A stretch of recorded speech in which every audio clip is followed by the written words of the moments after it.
Good evening, everyone. Welcome to webinar number 10.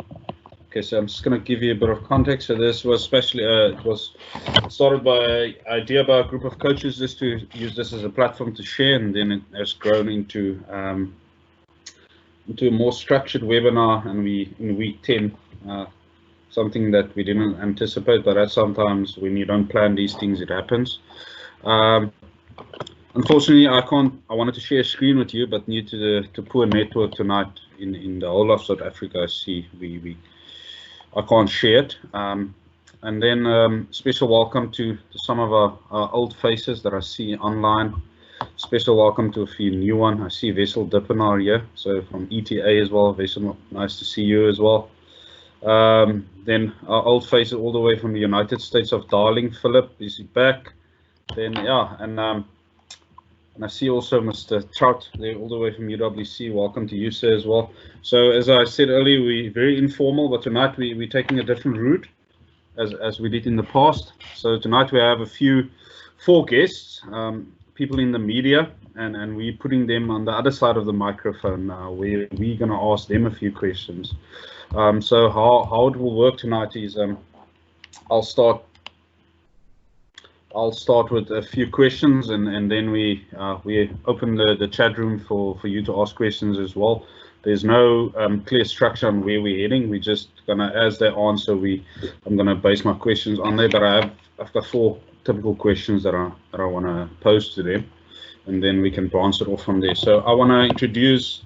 So we're still waiting for Lyndon to join. Maybe he's out on a story, but we've got the other 3 years. So I'm going to start with Lyndon. So Lyndon is currently working at Media 24. We actually coached together in 2013. So at St. George's Rugby Club. So I know him for about 10 years. Then I think his most interesting job at the moment is being a dad to two boys. I think that's keeping on his toes as well. And I think that's the most interesting part of being in lockdown as well. Then Lyndon just joined. So Lyndon is currently a senior writer for Rapport in rugby and cricket, and in his part-time he's also the mayor of Ceres, and then also the FIFA champion of Ceres. So he's quite highly rated in Ceres. Then she's from the PIC, which is always good. It's always one of the best universities in South Africa, and that's important to mention. So Mrs. Louw, Wynona Louw, welcome. So she's got a different take. So she studied sports science. She's got a master's in sports science, looking at a possible PhD in sports science, and then she's writing the rugby writer for the Cape Times. And then our last guest, but also a good friend of mine, and he calls himself the self-proclaimed mayor of Wellington. If he doesn't know someone on Wellington, then that person is not from Wellington. So Mr. Shafiek Mouton, he's a rugby and cricket writer for the Sawn-Courant. So you must be careful what you ask and what you say tonight on the program. So you might end up in the Sawn tomorrow. Sawn-Courant. Automate. Then also Shafiek he's a startup entrepreneur where he looks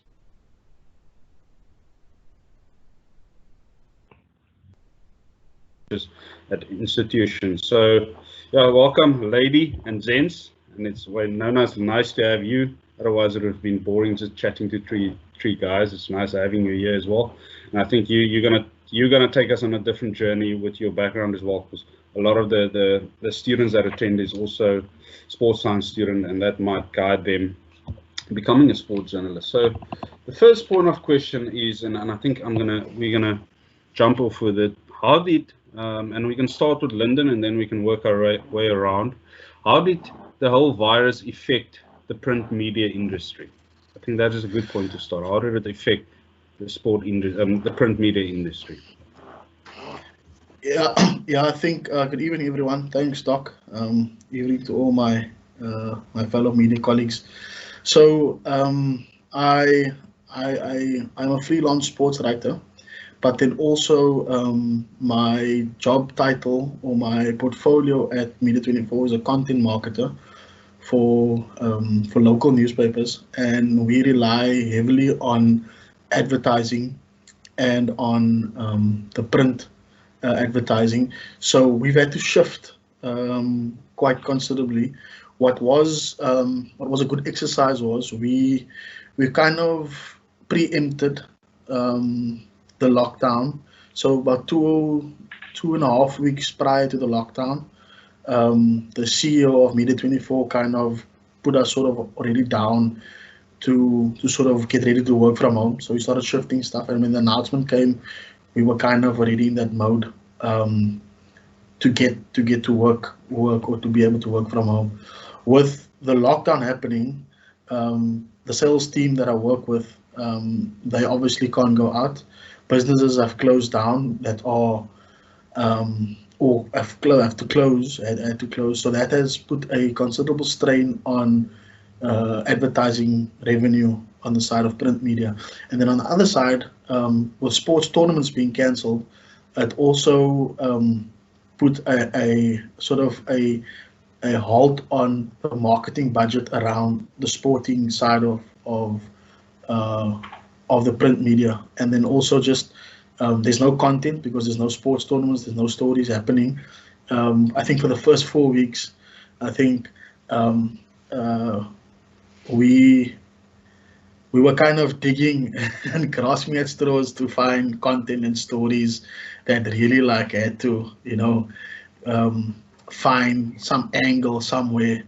I think it became boring when every sports journalist started doing Skype calls and Zoom calls and Skype interviews with every sports star, and it just became sort of tedious. But I think that it has allowed the print media to become very creative.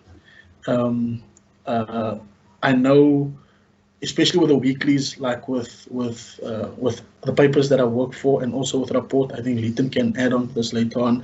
It's that you have to find a story that no one else has, or an angle where no one else has written. And working with the communities, it's quite easy because there's quite a few stories out there to be told of the communities. So our work in terms of content is quite easy. But in terms of distributing the papers, it took a very big hit because we do knock and drops, so we couldn't get the paper out to the people. I think it's only at towards the end of level 4, where we were able to get the company that we do our courier and our logistics of our papers to get them to actually do knock and drops, and it was still staggered. So it has taken quite a big hit on the print industry. I think we will only really see the results thereof, or the repercussions thereof, maybe 6 months down the line.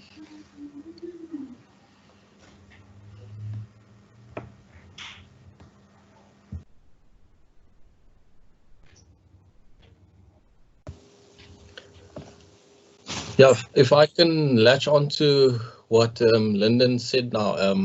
Hi everyone, Leighton here from Rapport. The worst thing for us on at Sunday papers, papers that only come out once a week, we struggle with getting content, getting content that's unique to our paper. At the start, we are used to going out to rugby players, going out to agents, going out to coaches and have a chat with them, have a coffee, and we would sit with them and talk and hear them out about what's happening, what's not happening in the team, stuff like that. And that wasn't possible anymore because of lockdown, and I'm speaking mainly from a writing point of view now. So we had to be creative, we had to dig for different stories, different angles, and by the first week, like Lyndon said, I became bored with asking, what are you doing during lockdown? How do you train? How do you... It becomes eentonig, soos ons, like we would say in Afrikaans. It's the same thing you hear from everyone over and over. So what I did, and what I received great feedback from people that have been reading is I've focused more on the mental side. We neglect that when the games are on, we only focus on what's happening on the field, what's happening during training. But my focus for Rapport moved more towards the mental side of the game and how guys are coping, if they are coping, and how they work through this dry spell that we're having, because we all would want to be next to the field or on the field, but we can't. So that was mainly my focus for the last say almost 2 months, to get that side of sports stars out into the papers, so that people can see that look, this guy's a human as well. He's not made of steel like everyone thinks when he takes that tackle and gets up again. Yeah, that's basically on our side what we've been doing. Yeah. Well, no, I just want to go. You the only one here that specializes in rugby. How did it, being a person or a journalist that's only focused on one sport, how did it affect you? It's it's I think Leighton alluded to this, where you have to sometimes find that human aspect, because things are getting a bit, you can only post so many lockdown videos and, articles pertaining to that. But I think, it's been tough for me in the sense that, obviously we're used to going, to games on weekends and then taking everything from there, basically. A simple thing as, just interviewing a coach or player is now vastly different. So I think it's obviously a lot more, not to say boring, but like where, some of the other guys, for example, have cricket and other sports, to focus on as well. So with me, I think the biggest challenge has just been to kind of keep things interesting, because people only want to see, or with rugby specifically, so many, lockdown videos of guys using pot plants and other kind of furniture just to keep fit. So it's I think the challenging part there with only focusing on one sport is exactly that. With different sports, there's different, especially if you do kind of color pieces, like human interest stuff or anything that's not heavily technical or tactical, then there's different ways to mix it up. Whereas only working with one sport, it becomes a bit, that the ideas run dry at some point. So it's stuff in that regard, but it also forces you. The positive, I think, is to, think differently. So for example, I've been working on a piece where, you kind of like, I think Leighton also mentioned the mental aspect, where you now are forced to touch on so many other things, other than just tactics. So I think in that regard, it's a positive. We kind of have to expand and take it past the human interest level, as in, what does this guy do when he's not on the field or training or playing or whatever. And just delving into different things and all the different sides of rugby. So that's a positive. When it comes to, just focusing on one sport. Okay, thanks for that. Shafiek, anything you want to add? Good evening, Doc, my esteemed colleagues, and everyone tuned in. It's been interesting to say the least, to create content, to create stories that's interesting, that will get people to read, to buy the paper or to click on that link. Distribution has been influenced negatively by the virus, obviously. So the paper hasn't gone to everyone that normally buys it, which meant that we had to look at our online platforms a lot more, which is challenging because we don't have that specific. We don't have that reader that necessarily reads the stories online.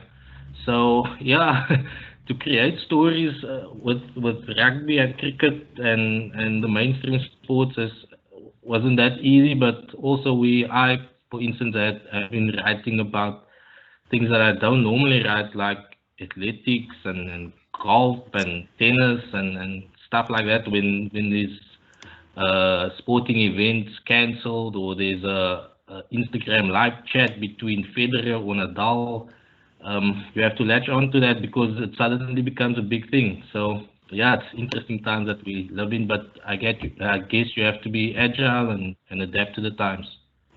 Yeah, so Shafiek, I think you can experience how to adapt, especially the last few weeks with a specific rugby unit. You had a lot of Aye. when we're going to leave that Yeah. there. So the next question I'm going to pose to Shafiek and Lyndon. You guys, mostly right. So you're quite involved in the community, and you reflect and write a lot on community sport as well. What impact has the virus had on a community perspective? Because now a community can't read about their club on a Saturday, or the organization on a Friday in the media. What effect did it have on sport organizations as a whole? So, so you're most, like you're saying there, when people hear club rugby, when they hear club sport, they generally think of, their minds generally go to either your hometown club, or it will be the cream of the crop that they're thinking about. So in rugby, for example, people will think club rugby, they'll start thinking Hamilton's, Tygerberg, Villager, Unimall, those top clubs, Kells River. But there are clubs that are playing in a lower tier, but that rely heavily on activity around trainings, which is for most clubs Tuesdays and Thursdays, and then Saturdays match day. For some clubs, some players, the club provides food parcels and provides not only just something to do on a Saturday or on a Tuesday or a Thursday night, but it also gives them a sense of belonging. And now it might sound quite cliche, but it's sort of like a family bond that is created. And with the Ministry of Sport, Arts and Culture announcing that professional sport can go into preparing and training and practicing, but not yet the amateur side, it kind of feels for a club player that the carrot is there, but the stick is just a bit too long. And that might be the feeling for the rest of the year, because not every club has got the ability or the facilities and the resources to social distance. Also, they don't have the facilities and the resources to maybe train during the day or during in staggered stages and phases. So club sport or community sport as a whole has taken a very big knock. And like I said earlier, with the print and the effect of COVID-19 and the lockdown and the restrictions of movement in the social space, it might only be the effects might only be felt later in the year. And we're 3 months or 4 months away from your summer season, summer sports kicking in. So essentially your winter sport codes are starting sort of. This would be the time when they were zoning down and moving towards the point where nothing is going to be happening. I spoke with someone earlier on today. They still think that that some form of rugby is still going to be happening this year in the amateur space. And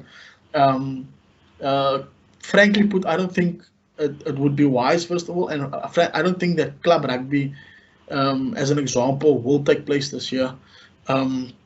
I think it's an ideal time for clubs to prepare and get their house in order, but it's also difficult because you can't meet. Not everyone has got the facilities and the resources to meet over Zoom and Skype and Teams.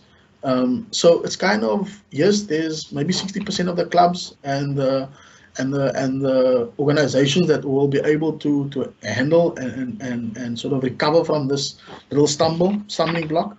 But there's 40% of clubs that I fear might not recover as strong as we would hope. So there's a definite sort of uncertainty in communities at the moment, or across all sporting codes.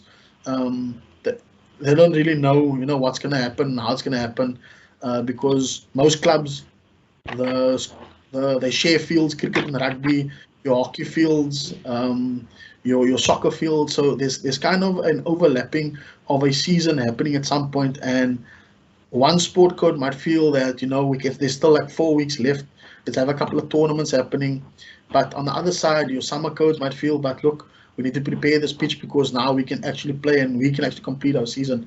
So a lot of planning is going to have to go into this, and a lot of be jigging and moving around, and there's a lot of moving parts around this, and I just think that and with the Western Cape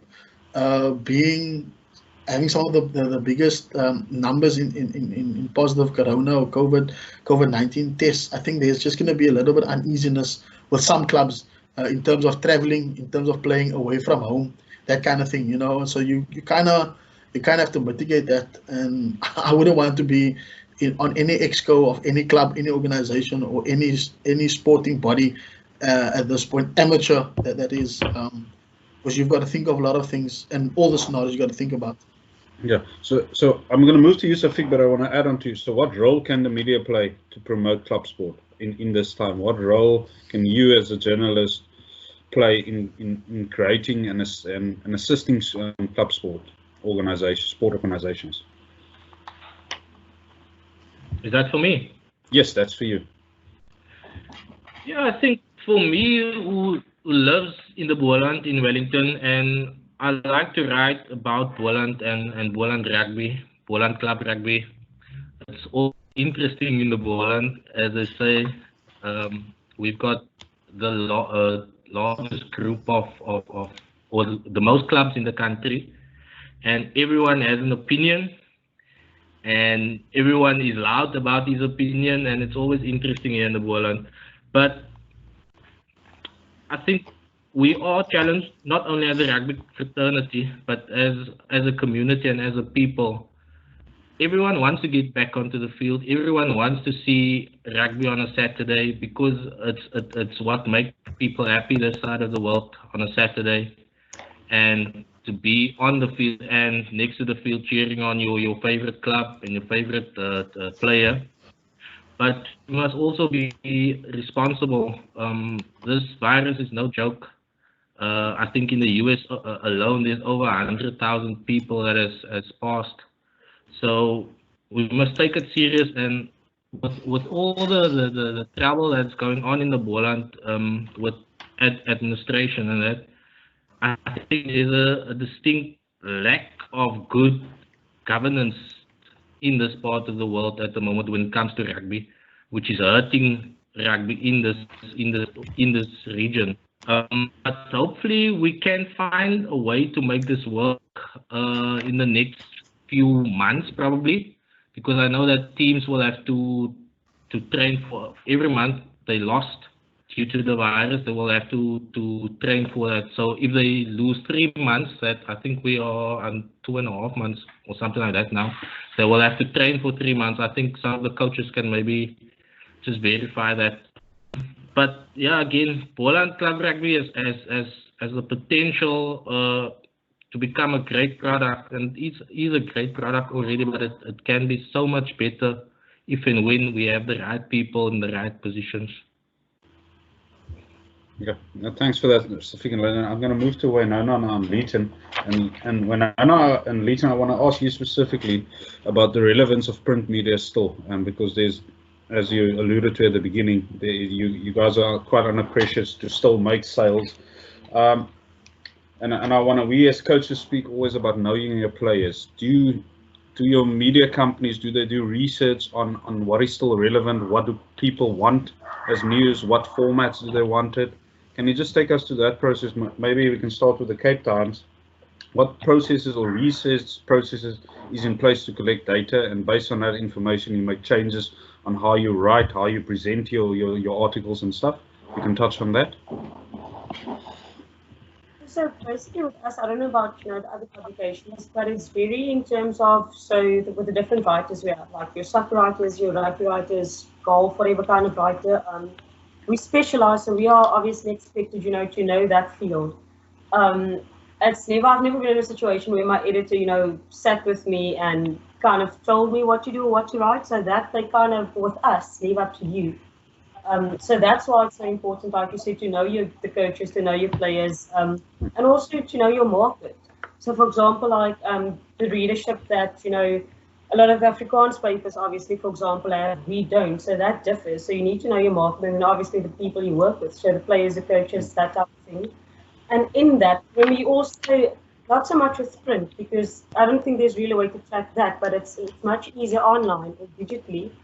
So we can see, you know, what type of stories are the most read, what gets the most traction. So that helps a lot in that regard.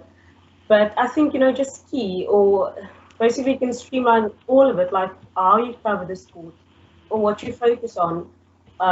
You take that from firstly your market, like who are you targeting, and then also just you know, there's always something that's our topic, whether it's a player or um, a trend in rugby. So we are doing all of those things, you know, in terms of deciding what am I focusing on this week or what am I going to write as a column. So, like you said, it's very important, I think, to know your market firstly. And obviously, the guys you work with, so your players, your coaches, and everything else. I don't know about the other guys like Lyndon and Lyndon, Shafiek, but for me, for example, if I walk into the office on a Monday morning, my editor sits me down and expects me to tell him what I'm going to do for the week. So you have to, you know, they don't offer you these ideas, so you have to kind of stay on top of your own beat, if that answers the question. Yeah, I think it's also about knowing what works in that specific environment, and it's also having a bit of background in the sport gives you an advantage because you know what people are looking for. So that's definitely. Leighton, onto your side. So I know report only comes out on a Saturday, on a Sunday, and you guys need to be relevant. So you don't want to publish all the work and make it like a compilation at the end of the week with all the stories. So how do you stay relevant? Because you compete with a different market. Yeah, the nice thing about working for an Afrikaans Sunday paper is that we don't have sort of in our niche market, we don't have that competition. But in saying that, we need to kind of dictate what the conversation will be going into a Monday, a Tuesday, and a Wednesday. And that's the type of content we have to come up with, which is very difficult. People always joke with me, yeah, you only start with work on a Wednesday, Thursday, but they don't know what goes into I offer up my Mondays to do most of my Stormers things. And then I will have a chat with, if it's the coaches, I have a one-on-one with them just to find out what else is happening besides training on the field and stuff like that. Because we have to dig for that story that's gonna not just that I want to write. It's like Wynona said, I can go with stories that I want to write to my boss. They don't dictate what I write on a weekend. I need to go to him and say, listen, we had this with, say, a John Dobson or a Labib Levy, or we had that with him.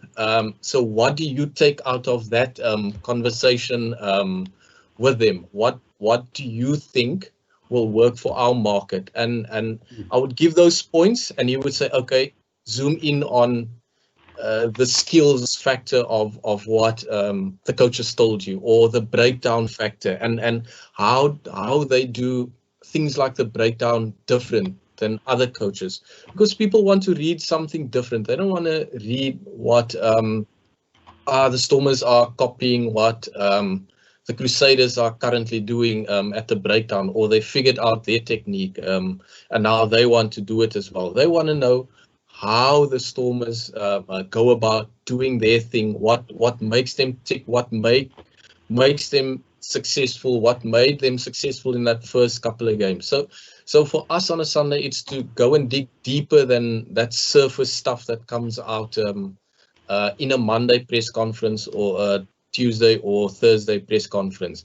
And then also because we are Afrikaans, an Afrikaans paper, that means we all know that rugby is connected to the Afrikaans, more Afrikaans speaking side of our country, and that's the reality of it. Our paper, if there's something about the Springboks, something in Cape Town about the Stormers, the Bulls, that would always be, if it's a good story, that would go to the back page, because rugby sells in this country.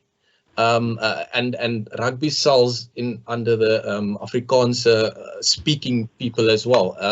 And I include myself now here from Ceres. On a Sunday when I get to the Spar or the Pick Up Pay, the report is gone, which is good for us currently. But it makes it easy in a sense that I write for a specific target market. But then also difficult because you have to come up with content that's relevant, content that's fresh, and that will set the agenda for the Monday, Tuesday, and Wednesday papers to follow up. Yeah. Thanks for that. Just 2 comments on that, Leighton, is that never phone Labib when it's Buka time, because he'll always be upset. And then you didn't mention where you fit in your FIFA in that whole weekly plan. So I know that's an important part for you. Yeah, no, that comes on a Sunday when it's my official day off. Yeah. And then sometimes on a Monday and a Tuesday I would sit until the late hours of the night because I can't do any sport outside at the moment, so it's got to be inside on the television. Yeah. Thanks for that. So these questions are going to be more specific. So I'm going to start with Wynona, and this question links on to what Philip asked. Being a female in a so-called male dominant sport. So that's the first part. How do you survive in that environment? And then secondly, you've studied sports science, and I know you're talking about considering doing a PhD. What advantage did that background give you in writing on rugby and sport in general? So the first one, I think it's obviously crucial to know your sport, to know your beat, whether you're male or female.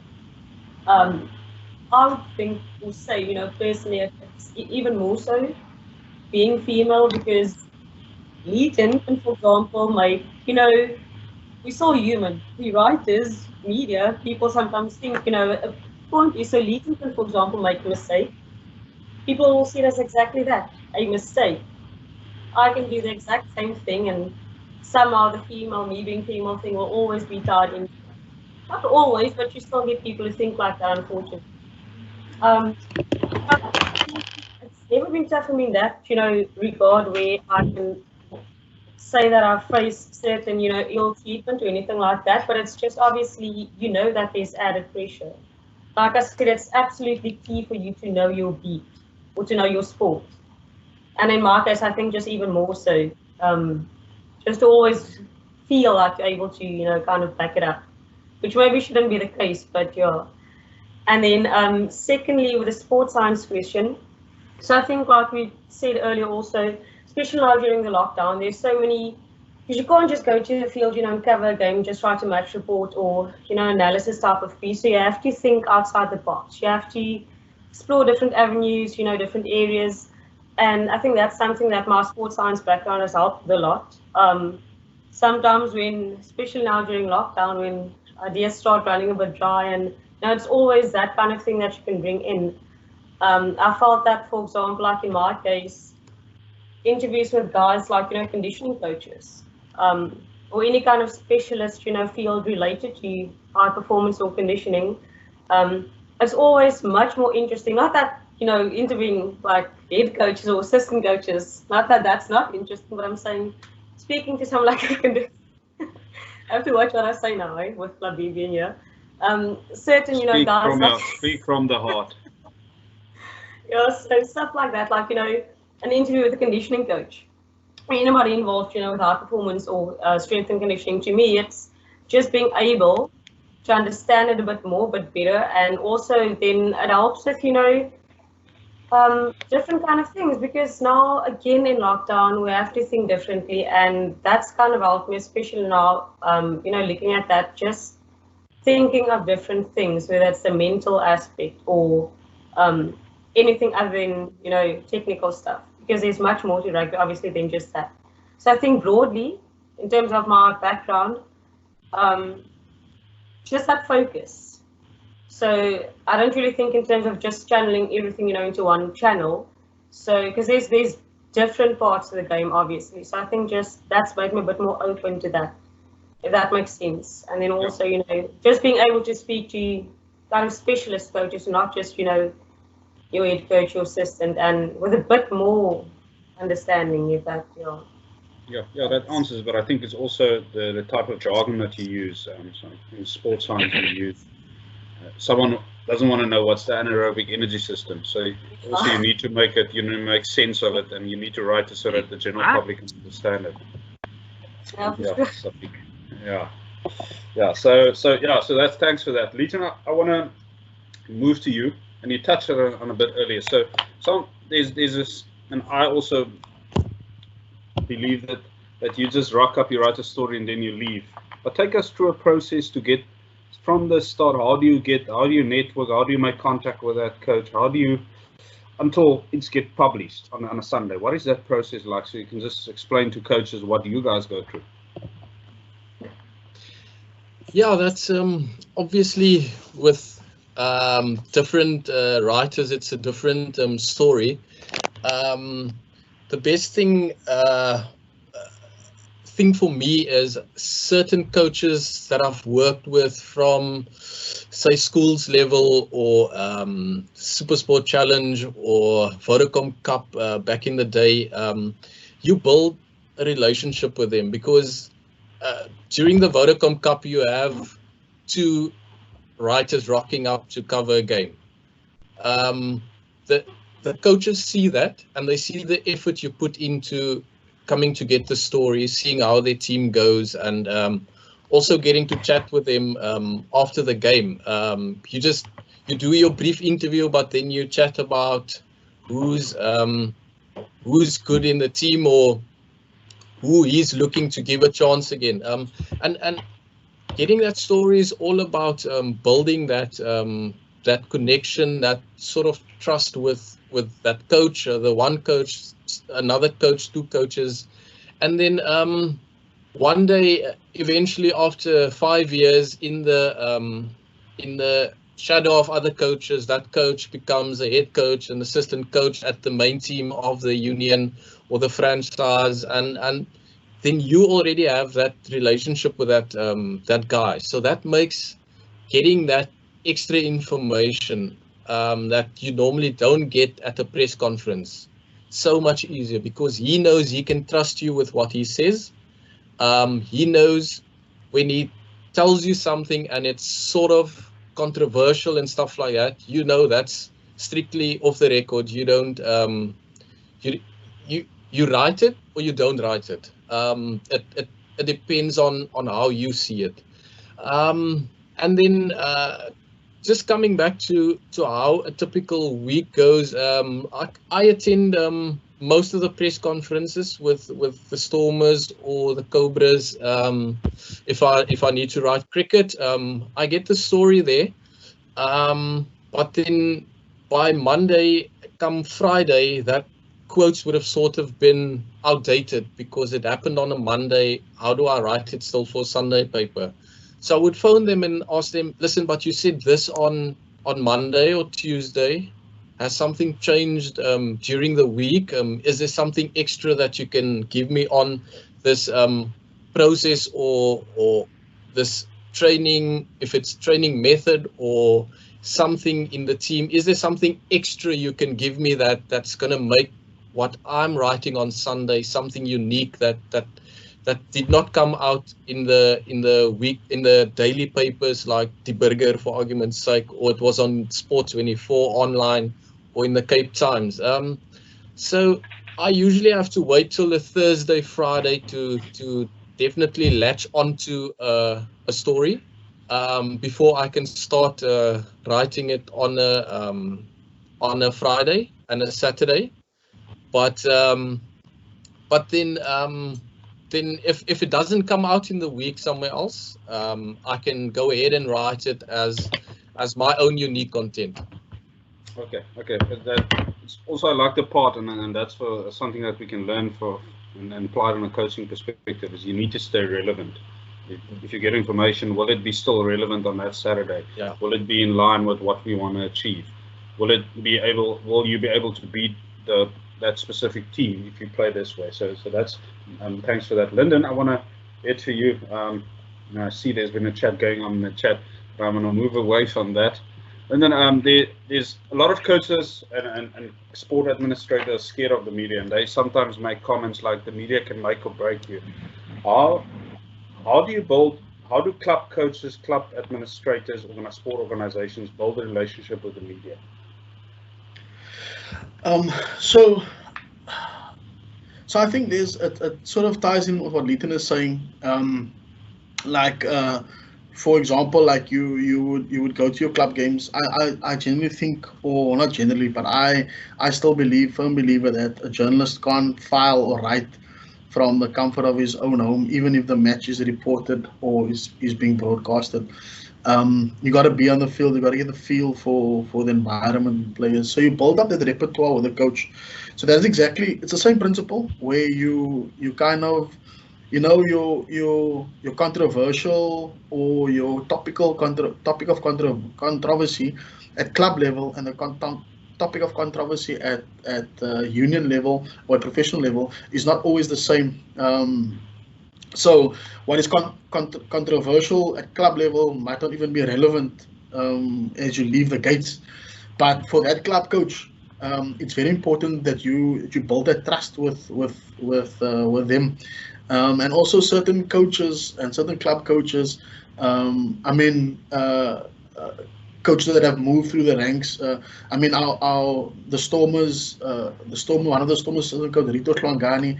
Rito has been a club coach for as long as I can. I even saw Rito play, So when Rito coached at Villager, you could see that the way that he conducts himself with the media, I think that's why John Dobson also has such a good understanding of the landscape of players in the Western Cape, is because he comes through to the sense of he comes to the ranks, so he understands what the players think. He understands, and also he's got a media background as well, so it helps it a lot. He knows what to say, when to say it. Sometimes he says it as it is, which is what you need from a coach. I think he's got to back himself. He's got a great team. He's got a team that's backing him that comes from the Western Cape. So if you translate that, or if you mirror that to a club or to an amateur level, you find that it's the same principle, whereas your club coach needs to surround himself with coaches or with assistants or with a team that understands the dynamic of that specific club. For example, it would be quite abrupt to a Tigerberg supporter, for example, if you plug a coach there that they don't know or they haven't heard of, and here all of a sudden there's lots of changes. Whereas a club like All Saints, for example, or Young Wesleys, they might be more open and acceptable to the change. A club at like SK Warmers, for example, with a rich history, you go in there, you've got to know what you're getting yourself into. The same thing with a club like Rugby Universals or St. George's, clubs that have got a rich history of a legacy. You can't just put someone in there, but you've got to understand that you need to diversify, and you need to move away from just doing the same thing over and over. I think it's Einstein that said insanity is doing the same thing over and expecting different results. And I think that is what clubs that have advanced and progressed. I'm working on the current story that I'm working on is on the great Tigerberg team of the late 90s. The team was when rugby was unified in 92. This club was automatically divided into one of the top sections of the Super Leagues. They didn't do too well and they went down, but then they built up, and from there they built back up to the point where they won the 1A, previously the now Super League A club competition. And speaking to those guys from that era, you can sense that they still have that sort of that bond, that connection that they still have, and that's what community sport is about. Trophies and medals and shields, those stuff gather dust, and it's good for the clubhouse, and it's good for photos, and it's good for that, but that isn't where what club rugby and what club sport is sort of founded on. It's about understanding the community where you are in, understanding the people that you are serving. And it's the same thing with when you cover or when you write about the sports. People don't mind reading about how this player tackled that player, whereas on a professional sport level, you kind of sense that we don't want to read about how this person tackled that person, but they would rather want to read what was the result of that tackle afterwards. So did that influence the game? Did it not influence the game? Players at club level or people at club level want to see the name in the paper or the name in the media. And if you get that down, but that you can only achieve once you actually know the people, because you can't mention something that's out of date, then you will be torn apart. And I think that is generally what how you build up a repertoire at a club level and how you get your coach. And I've used that in the sense to build or to go to migrate it over when I speak to the professional coaches as well. When I have to cover stories, or when I have to speak or interview a professional coach at Super Rugby or at Vodacom Cup or at the Super Sport Challenge level. So it's kind of the same, but it's different in terms of how you approach it. Yeah, well, thanks for that, Lyndon. I want to acknowledge someone that I saw him earlier. I didn't see him. I popped in and slided in. John Collide, very experienced sports journalist. Welcome, sir. It's great to have you as well to look after these youngsters and to make sure that they're saying the right things. And we call him Puppy, so that should give you an idea of the reverence that we have for him. Yeah, so it's great having you here, sir, as well. And then Labib, that spaghetti looks nice, eh? So we're going to move on to Shafiek, and I'm going to ask you a question that Isabella asked is, has lockdown been able to show you another side in your work, so as a journalist, and maybe you can touch on yourself as well, that you did not know, and do you think you can use this after lockdown? Do you think it will benefit you after lockdown? So what did you learn in lockdown or about your profession, and will it be of use after lockdown? That's very important. Very good question. Yeah, like I said earlier, you have to be agile and adapt. I am currently doing a course on video editing, and I think the future of journalism or sport journalism is probably digital and online, and the papers will go onto your phone, or it is already on your phone, and people consume news in that way. So yeah, at the moment I'm doing that and just trying to upskill yourself, because you can't afford to be left behind in this industry. The guys will just go past you and wave whilst doing so. Oh, thanks. Thanks for that, Shafiek.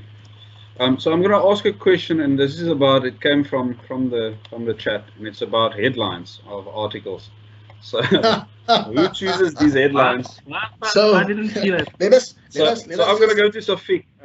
In the Songround, who chooses these headlines? And sometimes what I get is that the headlines are sometimes not related to the story, and I'm like, I expected something else. So who writes these headlines? And okay, so most of the time it is either the sub-editors or the sports editor, and sometimes it is myself.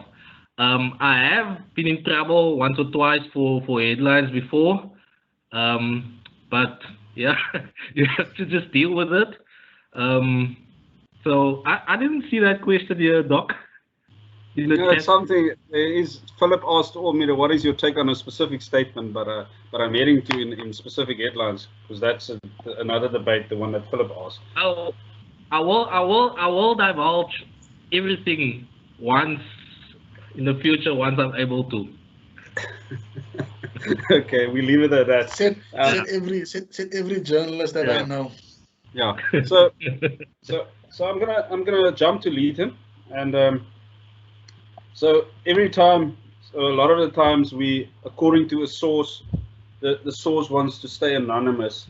How do you find these sources? And is it something that you can get from a shelf, or how do you find? Because these sources are never revealed.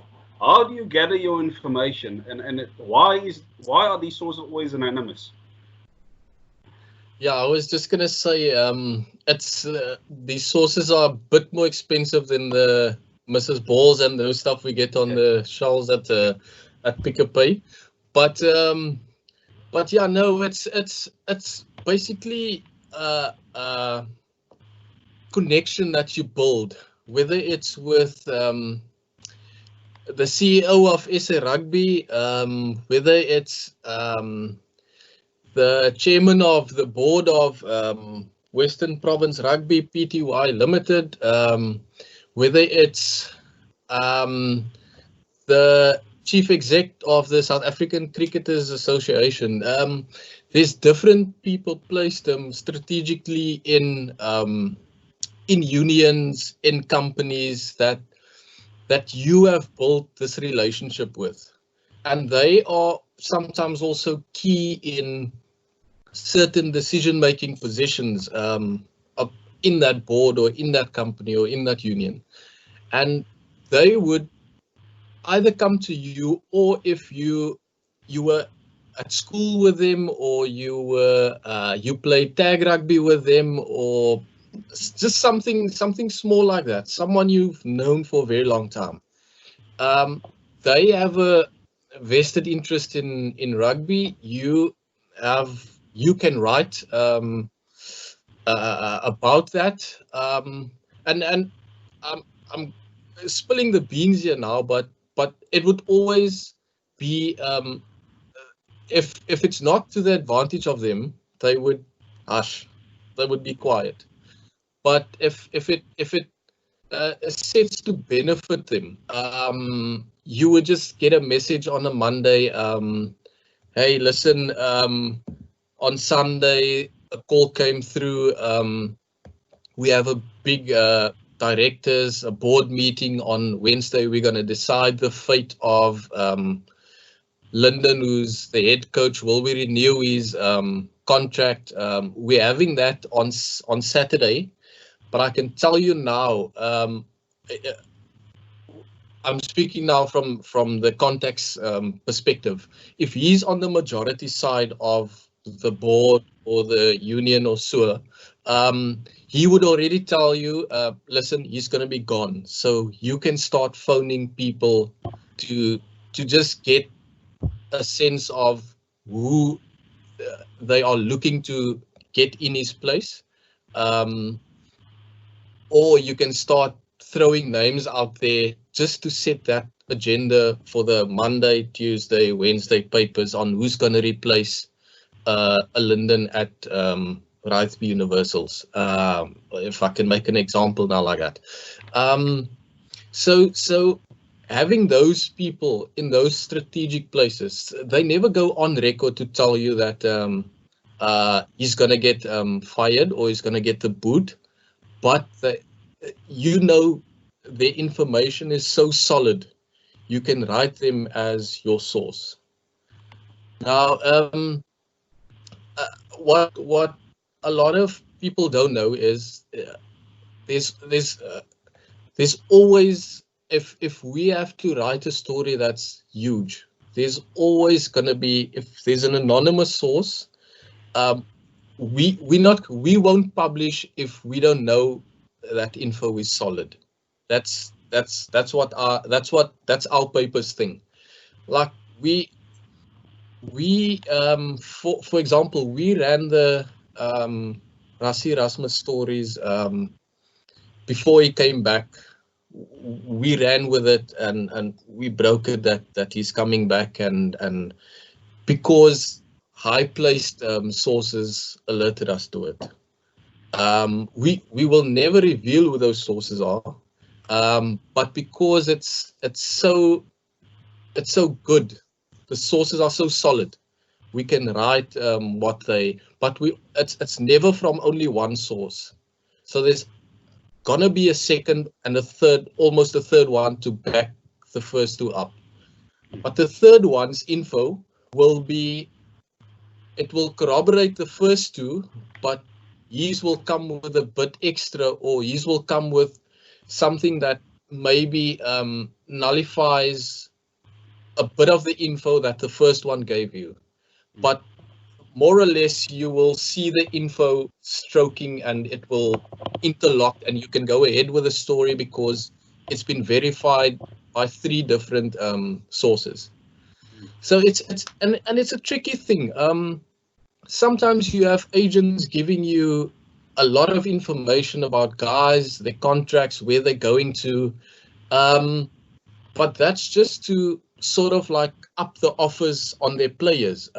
We've had this, and we are still going to have that, where agents feed you information, but they just want to go up with the price of their player until the highest bidder gets the player, because you're playing him off in the media. No, he's going that way. No, he's going that way. I can give you an example now. Wandisile Milani was on his way to Western Province. He's been lured here, and they put in a reasonable offer for him, and then the Lions could match that. So everything in our world is about exchanging information and trying, if you're a coach now, trying to get that information to work towards benefiting you, your team, or your interests, if I can say it like that. Yeah, thanks for that. So Wynona, I wanna move to you, and I don't know if you guys recall, end of sometime last year, there was this one journalist broke a story that this one specific union, the senior players at an emergency meeting, they wanted to get rid of a coach, and then he went on to a show where he needed to back it up and he couldn't back it up, and he kept on saying, he spoke about, no, my source said that, my source said that. How important is honesty for you in your industry? How important is that source is reliable? Because because some people, they read a story and that's what they believe. They've got to, let's say the headline also, there's a specific bias, then all the other news that followed after that, they're gonna ignore that because it's irrelevant for them at that stage. How important is honesty, especially from your sources, your highly rated sources? Well, I think if it's not really, if honesty isn't important to you, then at the end of the day, you're going to be ruining your own reputation as a writer. Because I mean, it's if you do break a story, something might not be 100% accurate. Maybe that's fine, but there's a pattern, there's a kind of system that builds, and if the public pick up on these inaccuracies, and you don't want to become that writer, if whatever story breaks is always disproved. So I think in that regard, vary, because it's about your reader should be able to if he picks up Report or the Cape Times or whatever other paper, you should be able to kind of know that this is something reliable. You're never going to quote a source, but I'm saying, coming from the writer, if you see a writer's name, you should be able to go with that, not doubt it. So in that sense, it kind of spirals back. So that's why for writers, I think for all writers, it's extremely important, because like with however many contacts you have, you want to be able to trust those people, just like you want your readers to be able to trust what you say. So it's a whole cycle. You have to trust your sources, and in turn your sources also have to trust you, and then it also cycles back to the readers. There needs to be reliability, and that only comes with accuracy. So it's a system. You need to trust the people that you go to for info, same as whereas those guys need to trust you. So it all circles around. And I mean, nobody wants to be known as, it's your name, it's your brand at the end of the day, it's your reputation. And if you don't, prioritize honesty as a writer, it means that you're going to be very nonchalant in terms of the kind of info you get. So for example, you won't necessarily check it, or verify it. You'll just run with something, just because a scoop seems lackluster. Now you want to break a story and you don't really care how valid it is. And if that's your kind of approach, mentality, then it's going to be exposed, because again, then story's not going to be accurate. Readers are going to start not trusting you.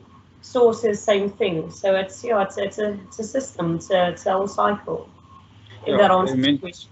Yeah, no, it does. Because I think it's also you in a business where you need to produce something. You produce an outcome. So people will buy if you break a story, if you first with a story, but also need to check if it's true and it's accurate, and that's quite important. And I think sometimes that is, yes, I really want to break this story and it's important, but there's some facts that are not clear, and rather you're hesitant and don't publish it. So I think that's a good lesson as well. Don't just look at the outcome. Look at the whole process. Is there honesty? Is it the integrity of your source? So that's something that you guys, and it's great that you highlighted it. So I guess sometimes the facts have to interfere with a good story, eh? Yeah, true. That's also true. Always, sometimes. Yeah.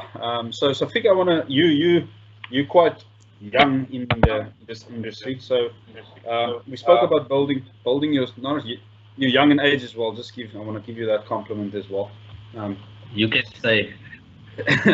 So you've been here for about 2 years. So how and Leighton spoke about sources, building relationship. As a young journalist, how did you go about building that relationship with your sources? Well, I think I'm probably a sports fan first, and still a sports fan. So I've been around the block a couple of times, and it also helps that I'm an accredited player agent, and that's no secret, by the way. So I've been building relationships with coaches and CEOs and directors of rugbies and all of that. But that doesn't happen overnight. It doesn't happen with one phone call or one meeting or one WhatsApp. It's like any other relationship, whether it's a friendship or a romantic relationship. It doesn't happen overnight. So it takes time, and there's also a degree of reputability and honesty and trust, and no one is going to be willing to be a friend or source or recruit one of your players or give you an exclusive if you can't be trusted.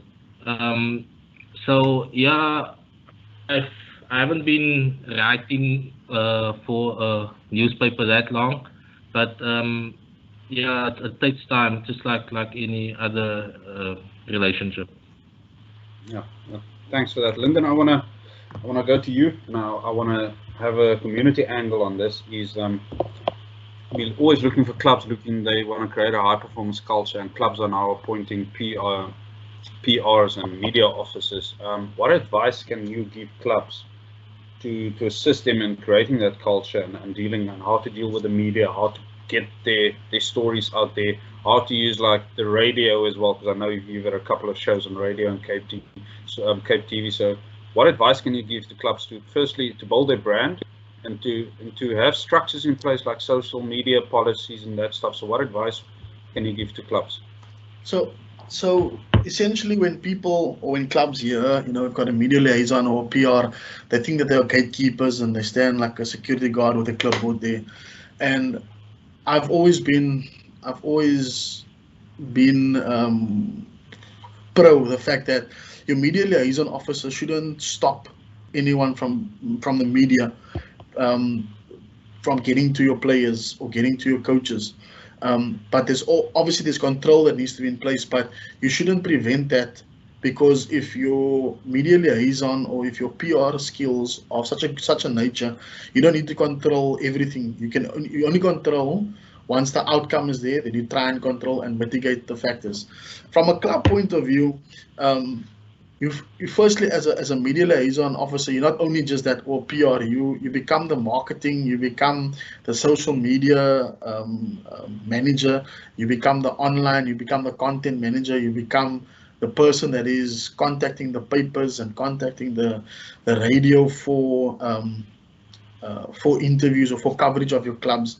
It's not at your professional level where there's a strike list that you send out and then the journalists come to you because they are looking for content.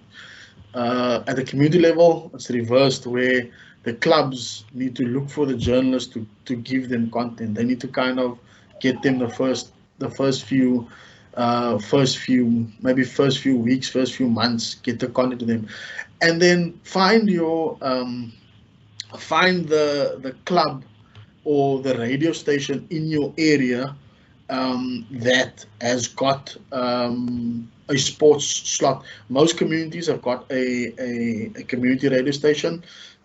Cape Town, I think, has about, I think, 25 community radio stations.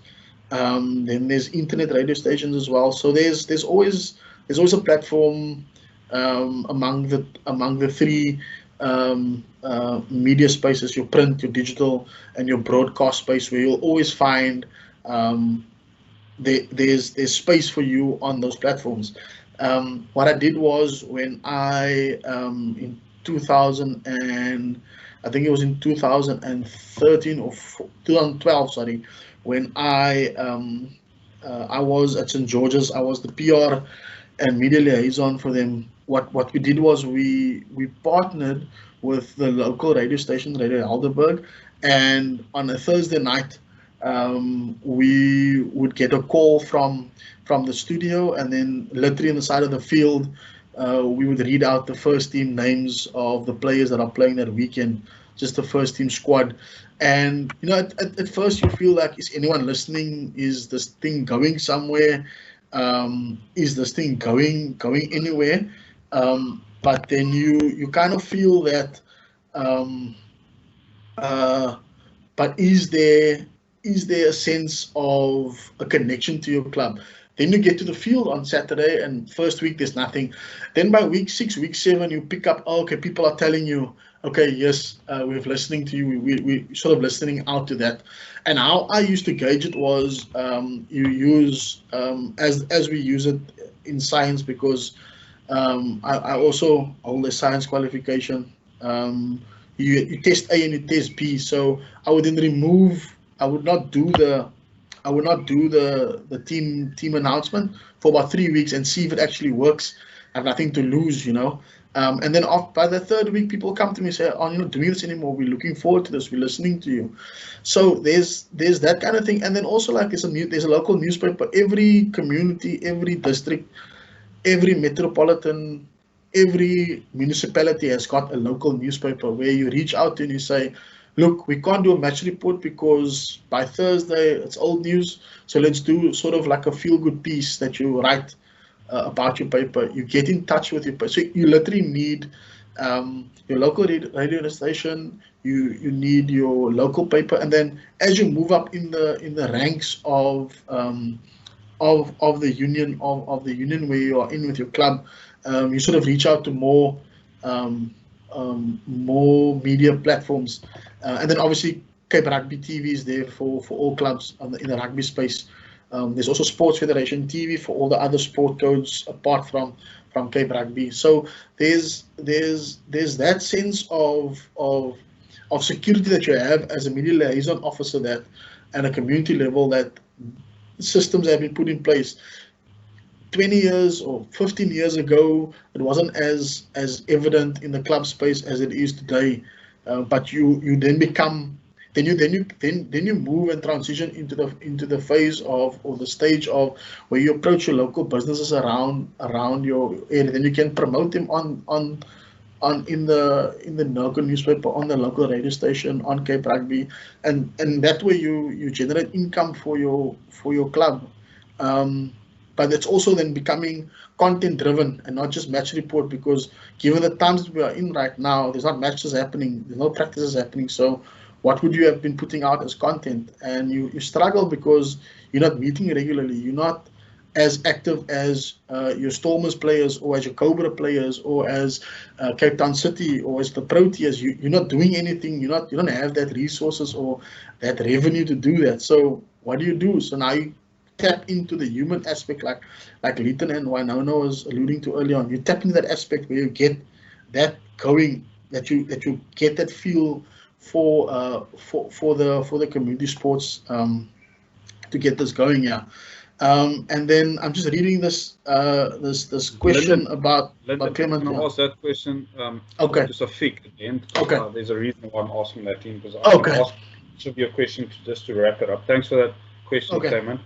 I want to ask, let's start with that question, Shafiek, for you. And that's going to be your last dance on the show tonight.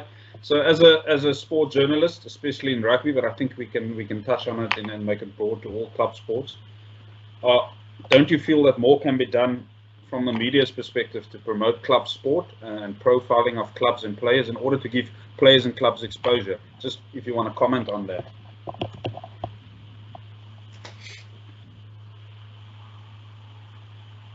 You're still on mute, Shafiek. Sorry. Yeah, definitely.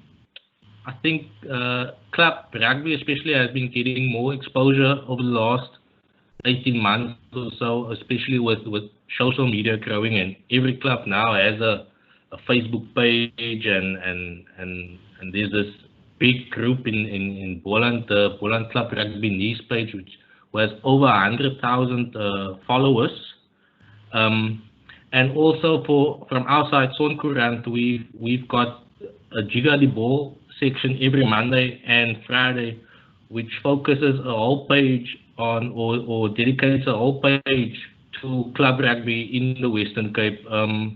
So from our side, that has taken or received a lot of traction, which is good. But also, I think clubs can be more. Can do themselves a favor by being more accurate on the social media and posting more quality content in that regard, which will also help the media to latch onto that. No, thanks for that. I'm gonna jump to Leighton straight away. Now, and I want you to speak from a more professional sport. What is your vision for sport as a whole, professional sport, after the lockdown? What do you want to see in sport? So how do you want sport to operate after, if we move out of lockdown and we can compete now? Sure. If only these wishes can come true, eh? But maybe you must get a source to confirm that. I think what a lot of us would like to see, and what we would like to see in the papers, definitely is, for me personally as well, especially less rugby, but operating on a more more professional level, a smaller competition, but that incorporates a smaller amount of teams. I think everyone knows that Super Rugby and the 18-team format, it's scrapped, it didn't work. We're kicking the Sunwolves out now as well. So it's gonna be back to Super 14, but everyone's calling for a Super 12, and I think if you can think back to the early 2000s, where a Super 12 competition really worked. It really worked. It wasn't so long. We had our internationals during then. We had our rugby champs, our tri-nations as well, and it was rugby that we look forward to. Now we sit with how many games a weekend? 7-8 games a weekend, just in Super Rugby, and then we don't even get to watch English rugby anymore, because there's just a lot of rugby happening in the Southern Hemisphere, and also just for things on off the field as well, to be just a bit more if I can say professional, where we don't have, some of my colleagues alluded to it earlier, all these if I can say, fighting in the boardrooms, or we want to go this way but this faction wants to go this way. We should do it all for the benefit of rugby. That's what we all want to see, and that's my thing as well, that I tell a lot of my colleagues. Wynona will testify, Shafiek as well. Politics in rugby, I don't care about it. although it makes for great news, I really don't want to see this faction fighting with that one, and then it's to the detriment of the rugby players on the field. We know the troubling times that Western Province went through recently with the board and the amateur side that were in clashes. Eventually, the CEO left, and there was just uncertainty with the players. And speaking to them, you could see that they didn't know which way everything was going. So if we can be a bit more professional in terms of dealing with our sport, the decision making. And then what this is just a personal feeling. We see how women's sport, especially the rugby and cricket's thriving in South Africa currently. Women's rugby is being neglected. Yes, like it's bad. The world is moving ahead of us. We can't put together teams that will consistently perform on a higher level in international sports. So I would also like to see more investment in our women's game. The work that a guy like Paul Delport's been doing with the Springbok women's sevens, Stanley Robenheimer with the women's 15s team. Those guys put in all the effort, but they don't get the things that they need to someone is asking questions. To get the teams to the top level. And take for instance now during the lockdown, the female rugby players, they had to train with whatever they could get, but our male players got their sponsored gym equipment. They could take some to their homes, train there.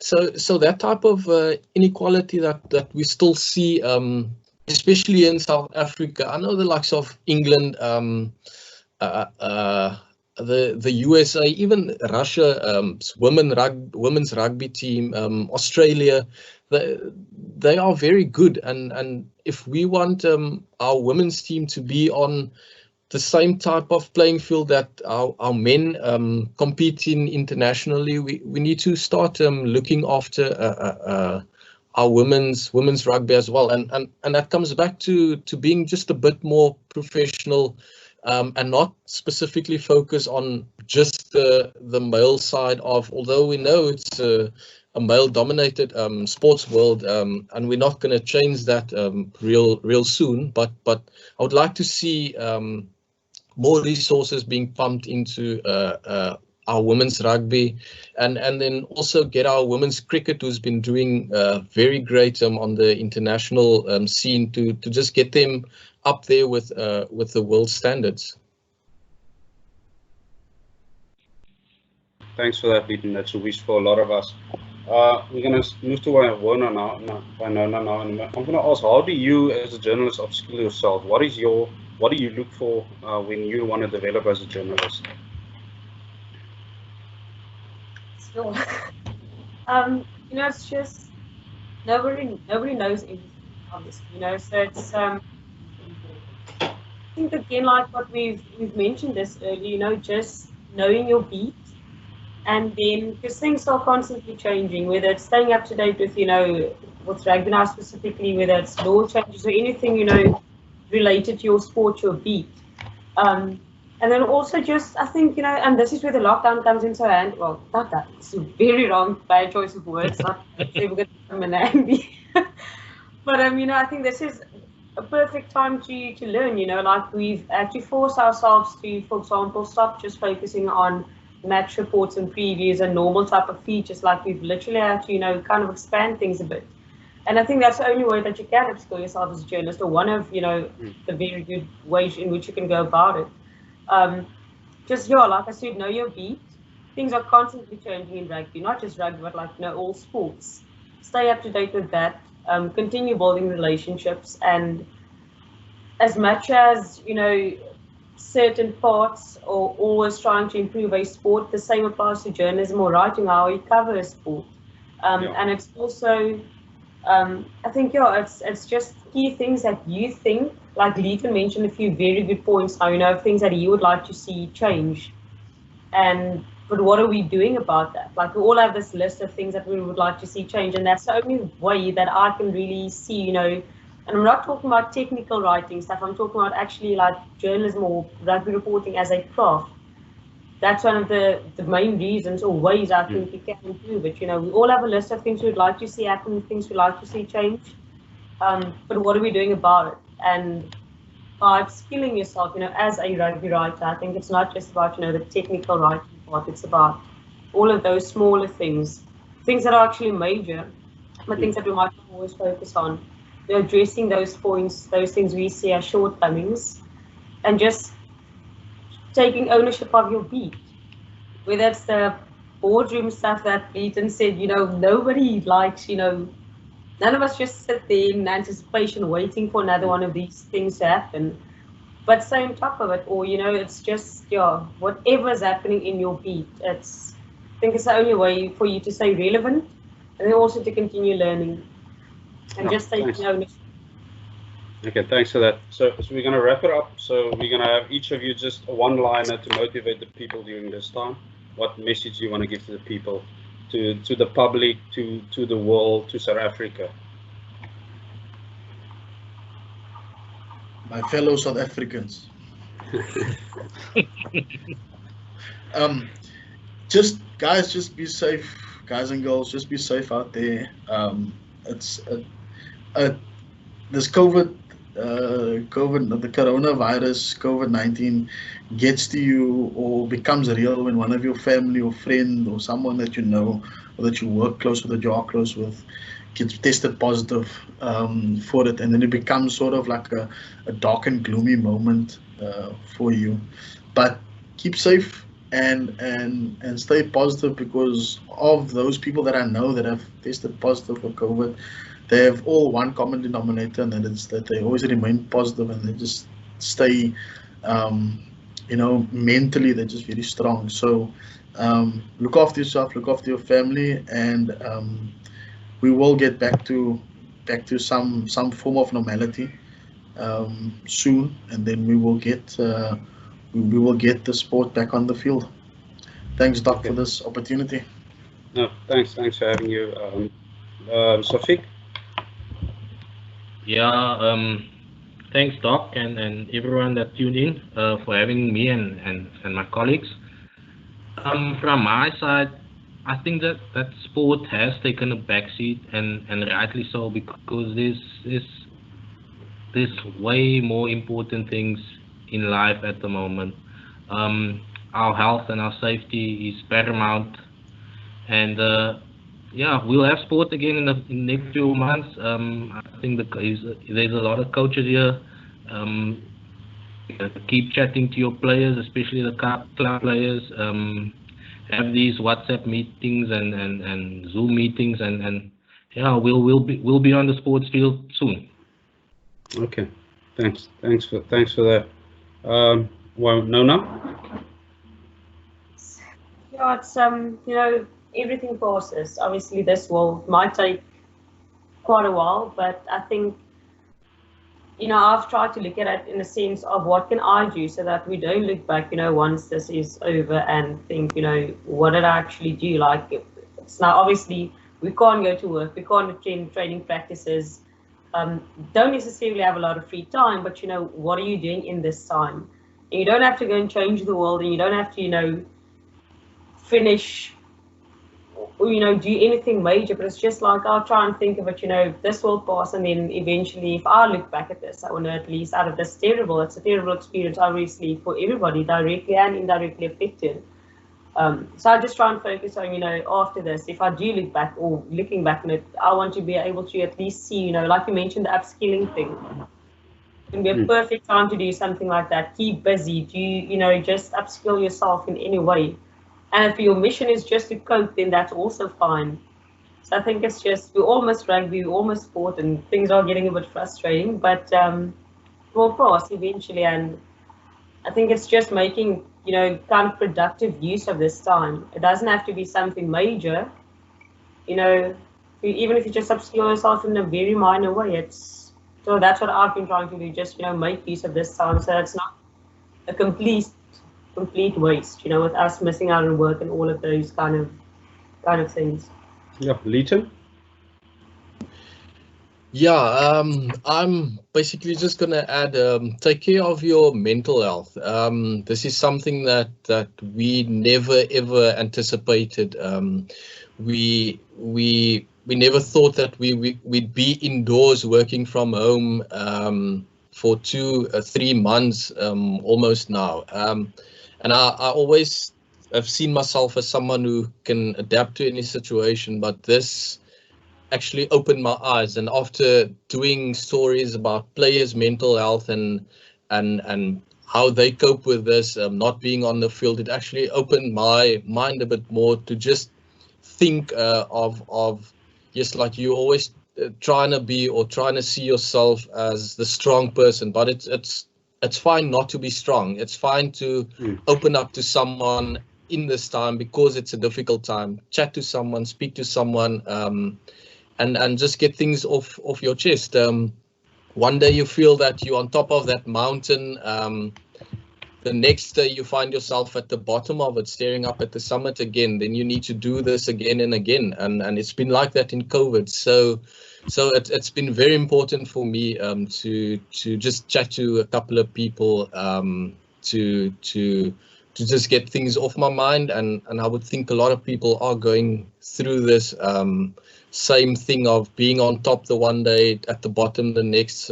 So keep on keeping on and keep on reading. That takes your mind off things as well. So thanks again for the opportunity to chat to you guys and girls about what we as journalists do, especially in this time of no rugby, no sport. Okay, thanks for that. Thanks, Leighton. Thanks, Wynona. Thanks, Lyndon. Thanks, Shafiek, for coming out and giving us a bit of insight of what you're going through. Just before we log off, next week we have David Manuel that's going to come on coach, present on attack. Then Eugene Eloff on mentoring, why it's important, and then we're going to end off our webinar series with Peter de Villiers, that he's going to speak to you how to take your players and yourself from ordinary to extraordinary. And thanks for tuning in. And I'll send the link via YouTube. Please share the link with your fellow South Africans, and stay safe, because that's most important. Thank you guys. Thanks for tuning in, and good luck with everything.